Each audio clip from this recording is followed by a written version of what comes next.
Welcome to Highly Sensitive, Happily Married, the podcast that teaches you to not only have an easier marriage as a sensitive woman, but to have one that feels more amazing by the day. Where you'll hear relatable stories, love advice that works, and coaching on how to have a marriage where feeling upset and disconnected is a thing of the past, and where instead a sense of loving connection and even fun and lightness is the norm. I'm Hannah Brooks, highly sensitive person, love expert, and marriage coach, and I'm so happy to be on this journey with you. Hello and welcome to episode 33.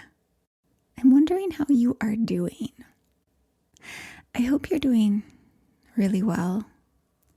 I hope you're feeling safe, happy, and just good in yourself today. I know that's not always the case, being a human, living in this wild world, living with a partner. I hope this episode can move the needle on that. I'm really excited to share with you. And in some ways, I can't believe I've waited this long to talk about what I'm going to talk about today. Because it's kind of everything when it comes to having a relationship you feel so good in, having a solid, loving, amazing marriage. So in my marriage, I feel so safe, so free to be myself, so accepted and loved for who I am. And I know my husband feels the same. And I want that for you too. And so we really need to start with safety. Because love thrives in safety. Safety allows us to open up, to relax into ourselves, to truly connect, right? To be in our hearts, to actually love, right? When we don't feel safe in ourselves, really, love is ever elusive. So our mammalian common connect system, that's like the part of our systems that allows us to be in connection with other people, other beings, other animals, the part of our nervous system that's kind of like the hardware that allows for love and intimacy and bonding and soothing each other, right? That is turned off when we don't feel safe. The fight or flight or freeze part of our nervous system, that's turned on, right? And from that place, when that's activated, we fight or we withdraw, we create separation, we judge other people, we harden off to them, we turn others into our enemies, even our most beloved partner, right? So to have an intimate, loving, thriving relationship, it's simply a given that we need to have a sense of emotional safety in it. So that we can have that common connect system activated. We need to feel emotionally safe. It's as simple as that.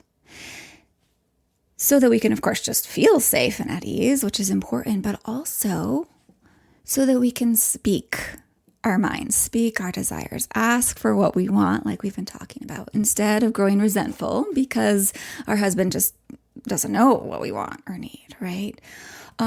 So that we can be our own genuine selves, like not hide any parts of ourselves, right? We've been talking about this, so that we can be, so we're not authenticity inhibited, right? Or communication inhibited, as I've talked about in the last few episodes.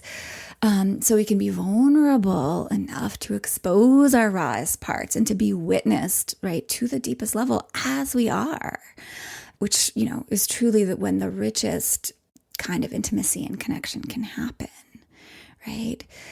When we feel safe and at ease inside of ourselves, when we feel safe in ourselves, we actually just make space in our marriages for like the loving, playful, like fun, passionate, tender ways of interacting with our partner to just naturally happen, right? Safety is like this, what's the word? It's like a wellspring, right? From which all the good stuff can bubble up in our marriages, right? When we're safe, we can listen to our partner, right?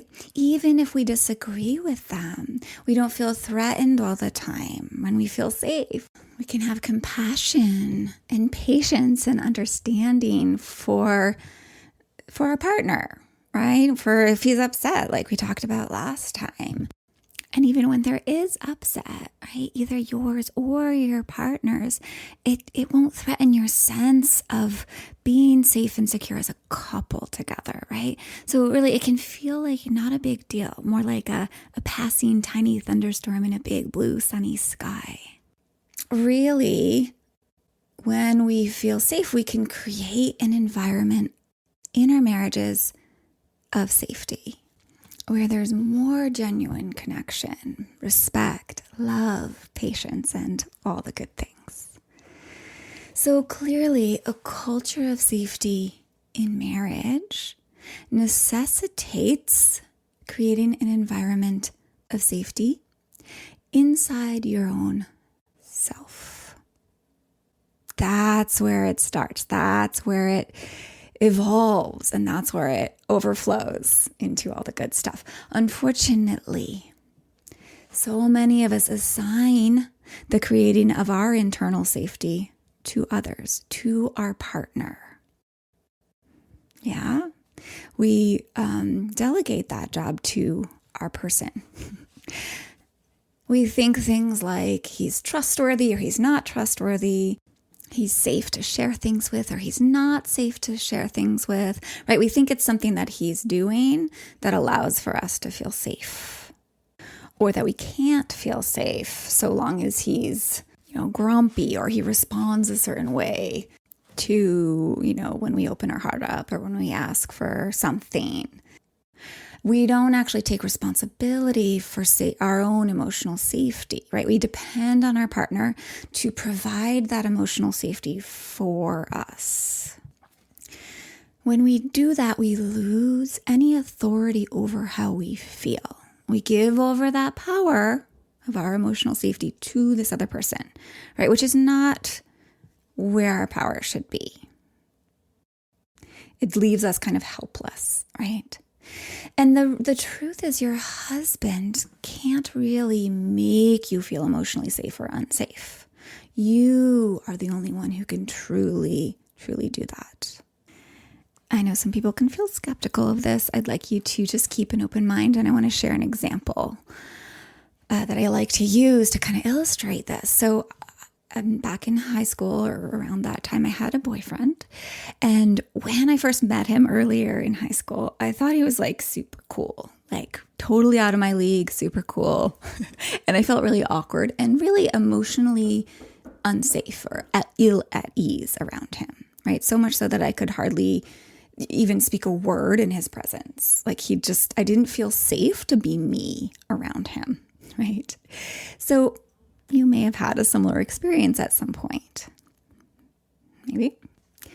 But high school being what it was, we got put together in certain situations.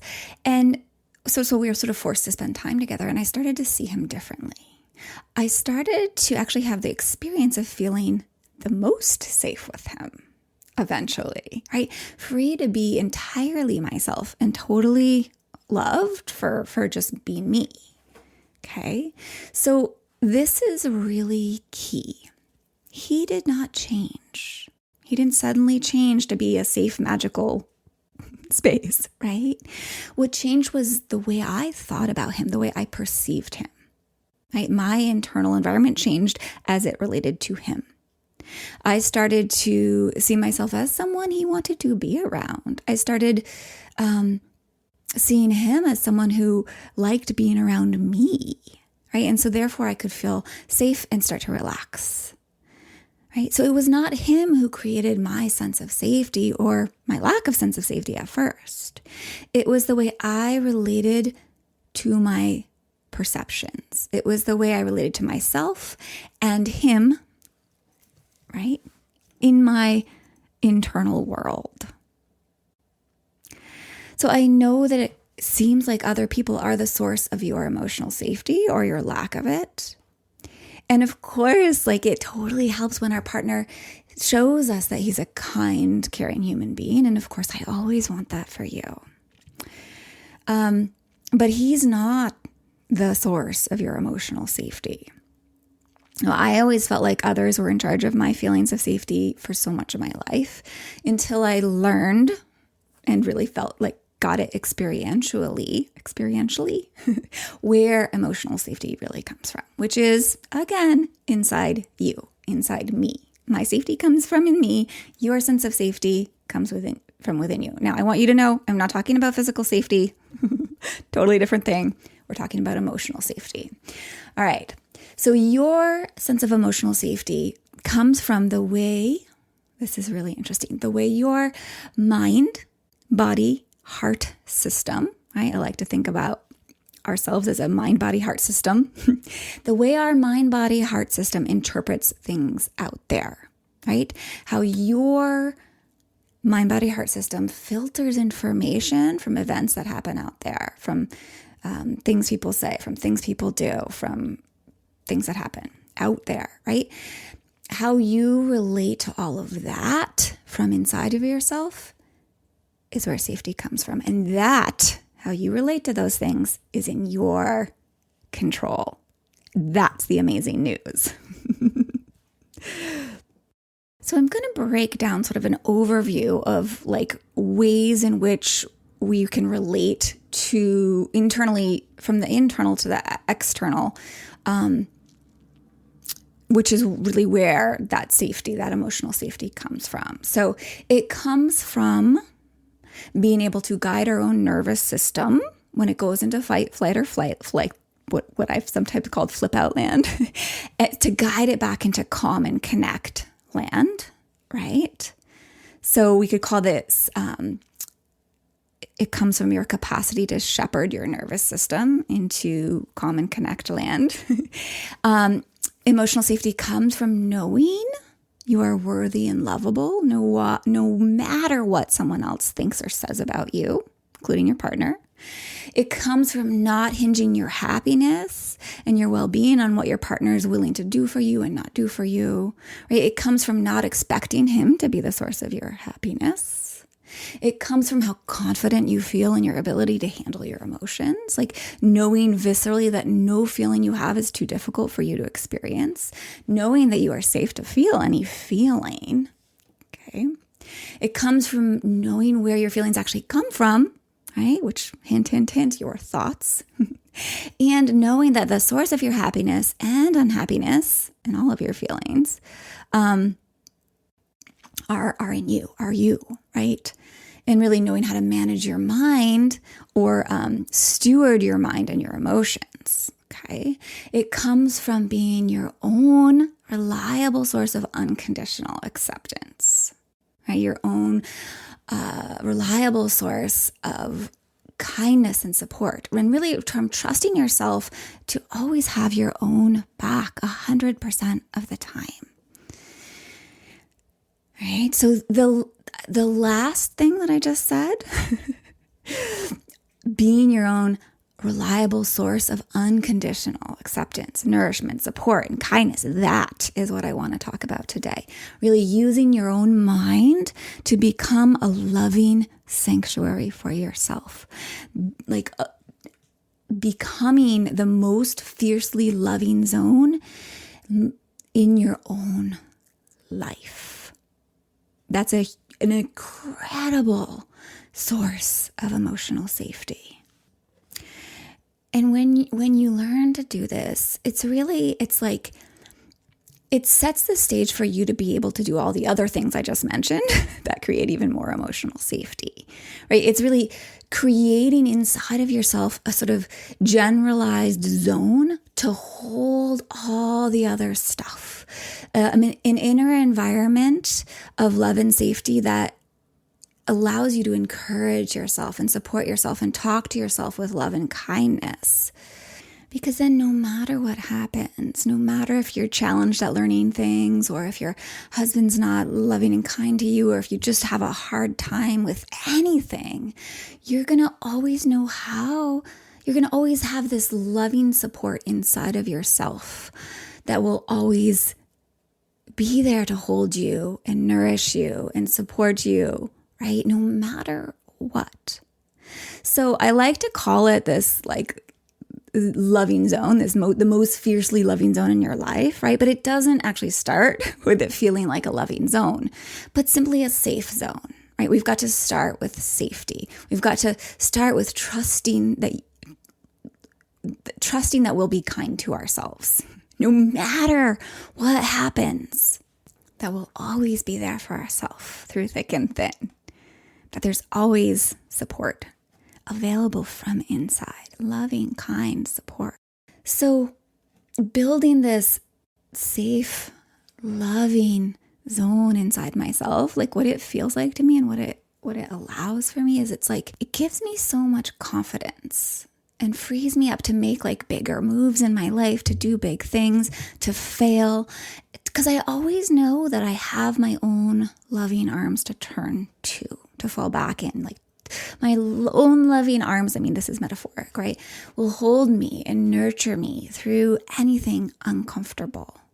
So I feel really, really secure in myself. So it feels amazing and allows me to do amazing things in my life. And once again, it is the foundation from which the most amazing marriage can be built, right? Because again, having a culture of deep love in your marriage comes from you feeling emotionally safe. When you can generate that internally, when you have that deeply inside of you, a natural byproduct of that is that you lead your relationship with your husband into becoming that culture of love, that safety zone, really, of nourishment for both of you, right? And then you can come back to that. You can both rely on that always to be a safe, secure, nourishing zone, right? Even through the harder, inevitable hard moments that will come up in your lives together. So if you don't feel like that's your experience in your marriage right now, the good news is you've got a lot of power over that. And of course, it starts with you creating that internal safety for yourself, which starts with turning the focus back to your own mind. Your emotional safety is really so much about having a really good relationship with your own mind, which always entails not being at war internally. So if you have a mind that's really mean to you, it's like having an enemy on the inside, right? And if that enemy is stalking you from the inside, you will never feel safe. You will never be able to show up in a way that really invites others to relax into themselves around you. You won't be able to be a safe space for others, and it will be really hard to lead love, right? If it's a war zone inside of you because you have a mind that's mean to yourself and thinks really negatively and is very, as we've talked about in the past, like this lizard brain is super activated, it's very unsafe to be in you. It's very unsafe inside of you, right? You'll be insecure, right?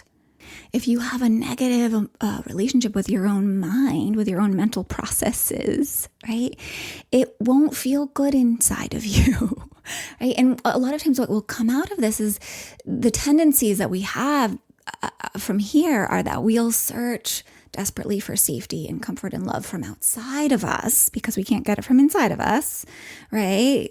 So we'll be kind of needy, maybe needy for love from others, because it's like, don't feel safe in this scary, harsh land that's inside of me. Gotta find the nourishing land outside of me, right? The juicy nourishment out there, right? And in doing that, it's like what is likely to happen is this tendency to control others, to get that love and safety, to get those feelings that you want. And you won't be very trustful. You won't trust because you don't feel safe. You'll be reactive and volatile and judgmental and impatient and intolerant and anxious. All the things that we are when our fight, flight, or flight system, our nervous system is overactivated, right? of course, when we have this kind of bad relationship with our own mind, we're going to not be kind to ourselves. And so it's going to be much more easy to be unkind to our partner, right? Because when the enemy is running freely around inside of our own heads, we're creating a stressed out system from inside of us. And like I've said many times, when we're stressed, we highly sensitive people, and all humans really, we lose sensitivity, or we become insensitive. We lose our capacity to be sensitive and kind to others, right?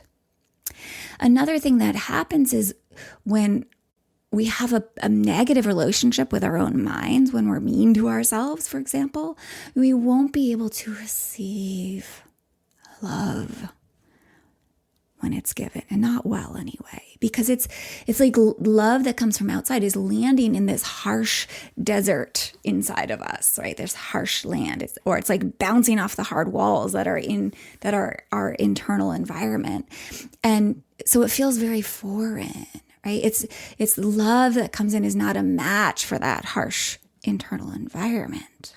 Does that make sense? Kind of a funny metaphor, but it's what came to me.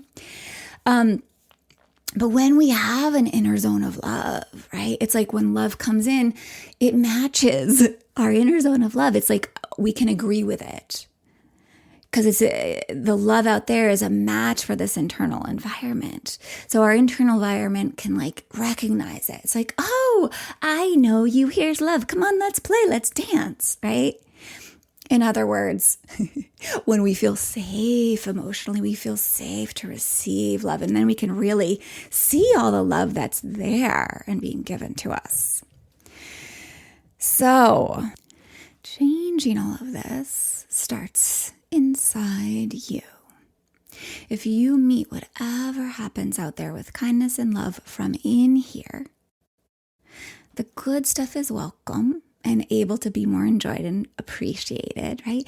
And the hard stuff, like when hard, bad things, quote unquote, happen out there and you feel negative emotion, that hard stuff can land in a soft, loving space inside you, right? So it just isn't so painful. And you'll start to feel confident and secure in yourself, like that you can handle things. And you'll start to feel this deep visceral knowing that you'll always be supported and cared for. And life and love becomes so much easier then.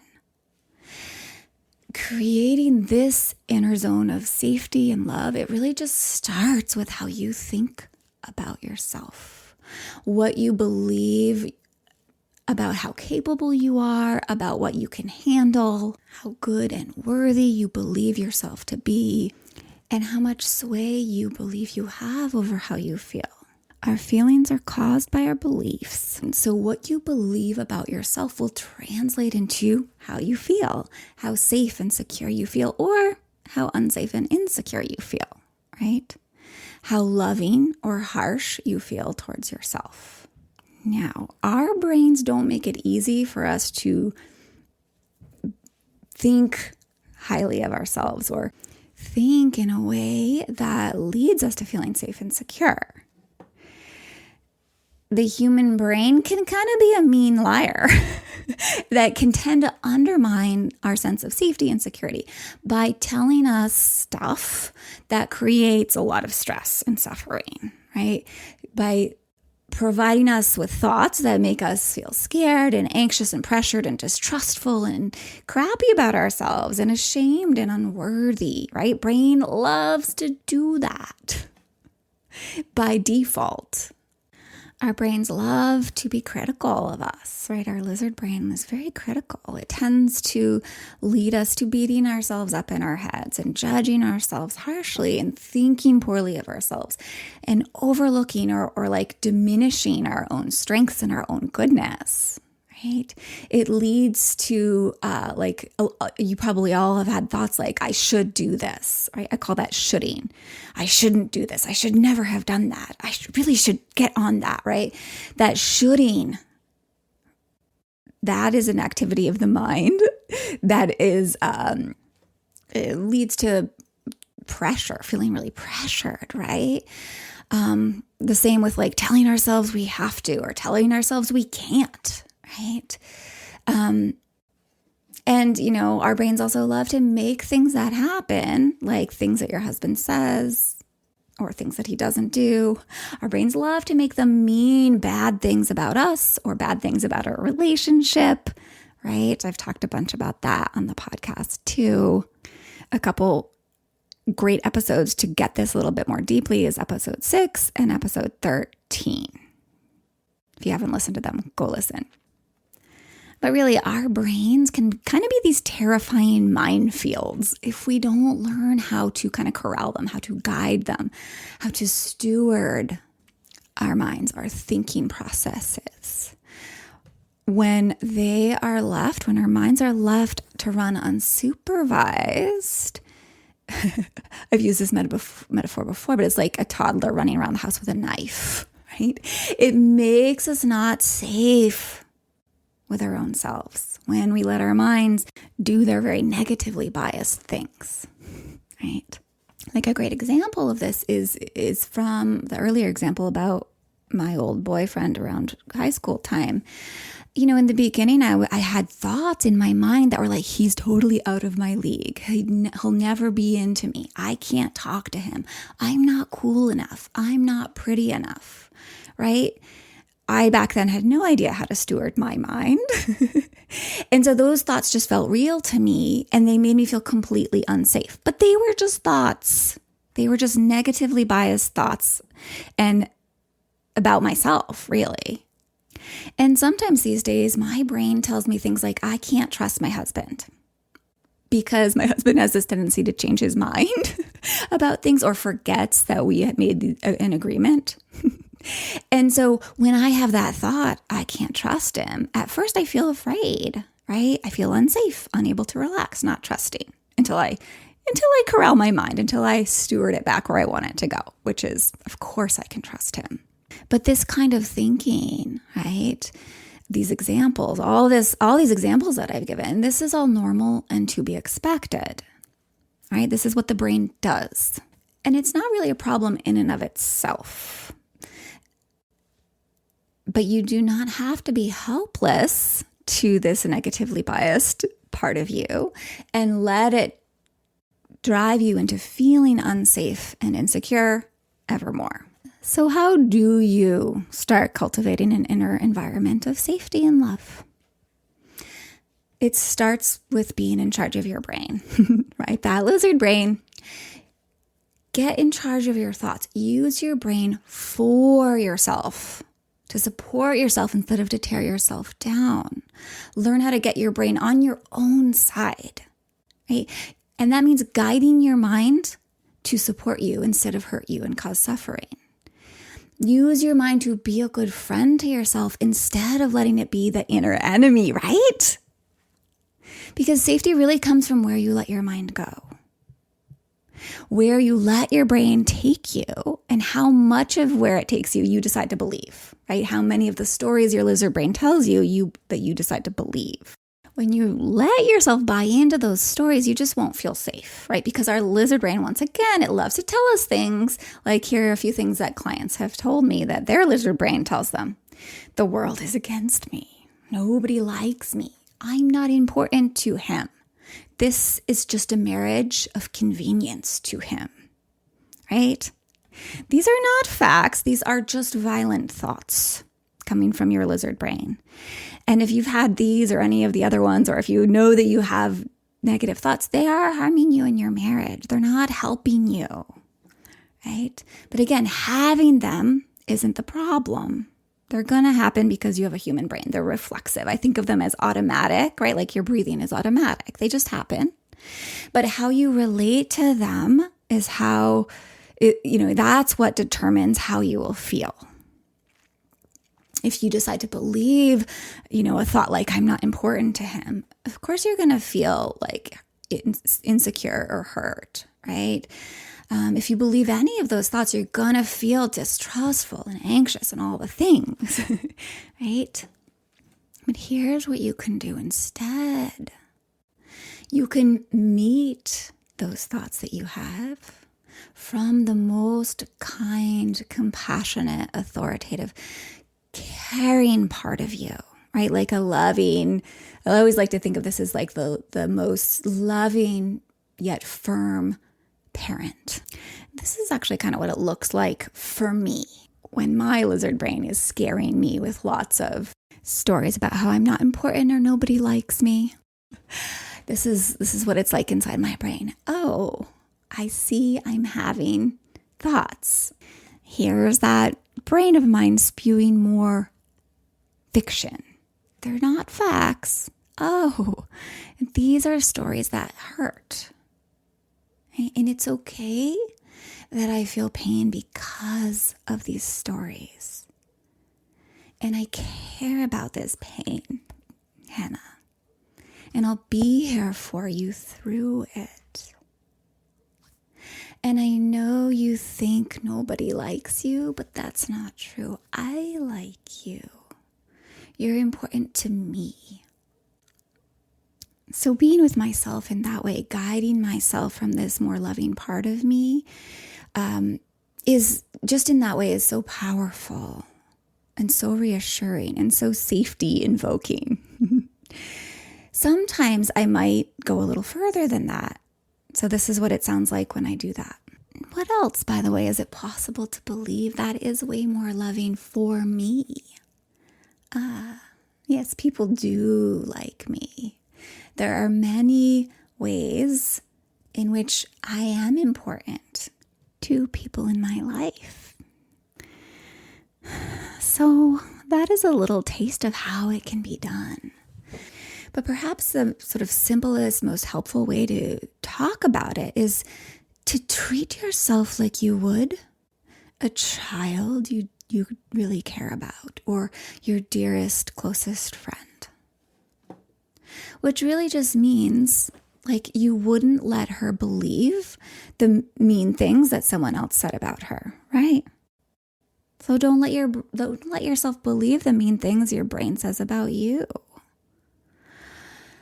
You wouldn't let your friend or this child tell herself she was not good enough or a failure or bad, right? So don't let yourself tell yourself that, or at least don't believe it when your brain tells you, right?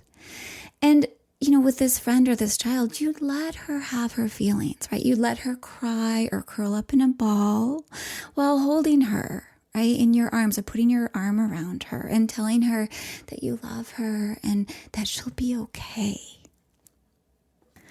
So do the same for yourself. If you want to, you can start just by thinking of it as playing with this idea, playing with treating yourself like that best friend or that child, right?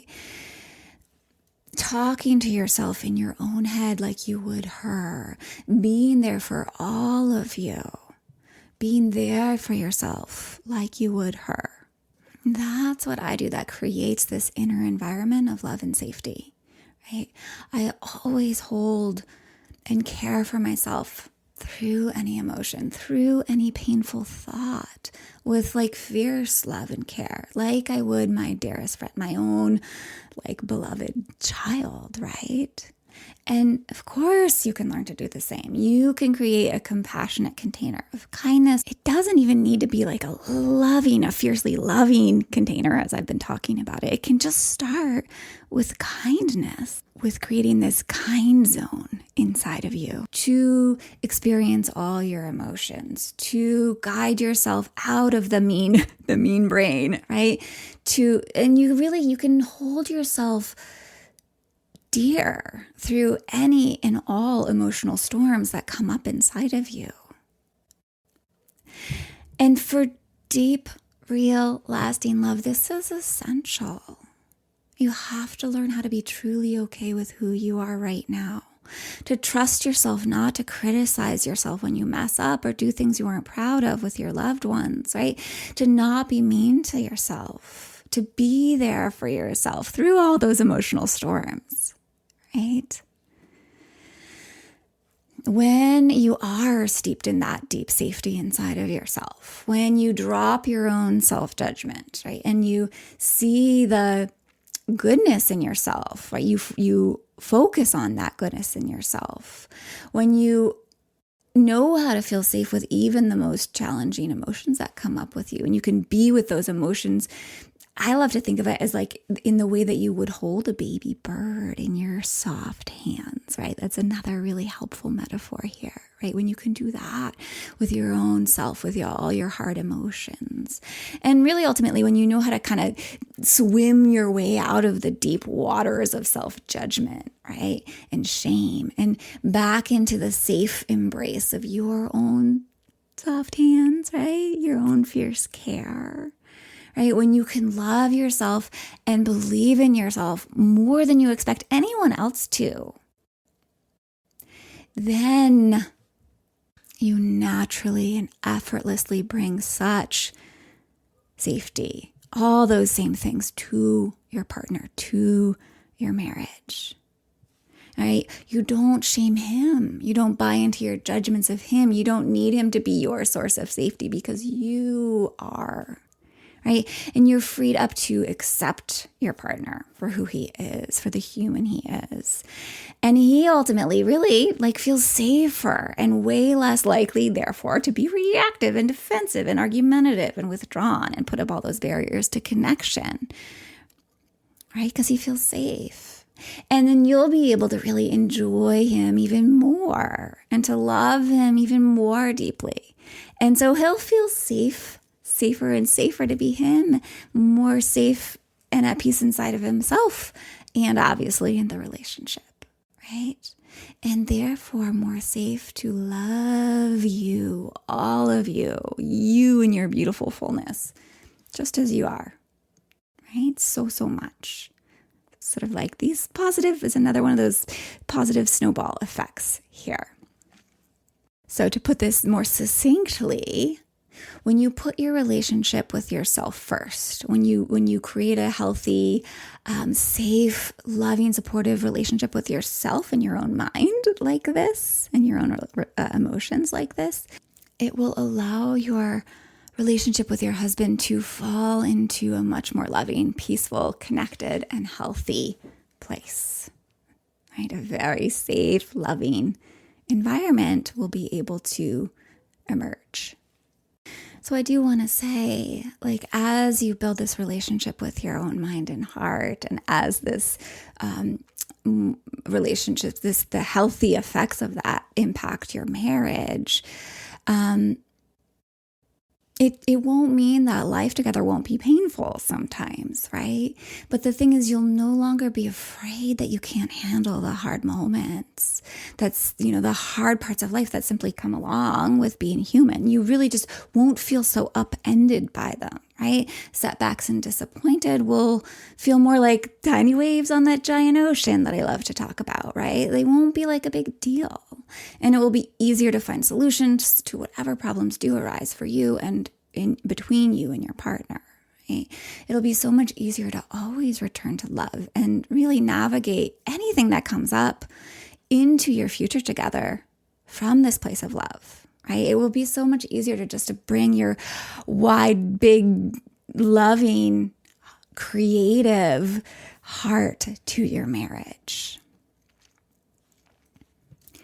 So I'm going to say it in other words, in the most succinct way, like everything I've said. Sum it all up in just a sentence or two. Love blossoms in safety. Having a really healthy, safe relationship with yourself is the bedrock on which real, lasting love is built. Right? It is essential to genuinely enjoying and making your marriage into one that you love. So, I hope this inspires you to start building that relationship, that loving, caring, supportive relationship with your own mind, with your own emotions. And if you are like, yeah, I totally see how completely valuable that is, but I'm not sure how to do that. That's exactly what I am here as a coach to help you learn how to do, to get in your bones. When you come coach with me, we will get to work on melting all the things inside of you that keep you from feeling safe. And we will get you always knowing exactly how to shepherd your nervous system out of fight or flight, right? As we talked about earlier, and into that calm and connect land. And even if not feeling secure in yourself and not feeling secure in your relationship, not feeling trusting, or, struggling with confidence has been your experience most of your life, I will help you develop your brain, that naturally knows how to feel secure and brings love and feels loved and valuable wherever you go. And to always know how to be in charge of your own feelings and handle them with grace and confidence so that you feel peaceful internally, right? At ease. And you will learn how to lovingly guide your own thinking so that you always trust yourself to be the most loving zone of safety in your own life, so that it's really, truly, completely natural that your marriage becomes this culture of deep love and support and nourishment that we've been talking about. When you come coach with me, we really will break this down into simple, doable steps, and I will guide you through the 4-step process that with your committed attention will make getting to this place where you have this culture of love and deep support in your marriage really just inevitable. To learn more and lay out a plan for how exactly we'll get you there and see if coaching with me is the right thing for you, go to the link in the show notes to fill out an application for that consult call, or go to www.lifeisworthloving.com and you'll find a place that says get started with a call, and you can click on that link and it will take you right to the application. All right. I hope you have a safe, supportive, nourishing week and be oh so well.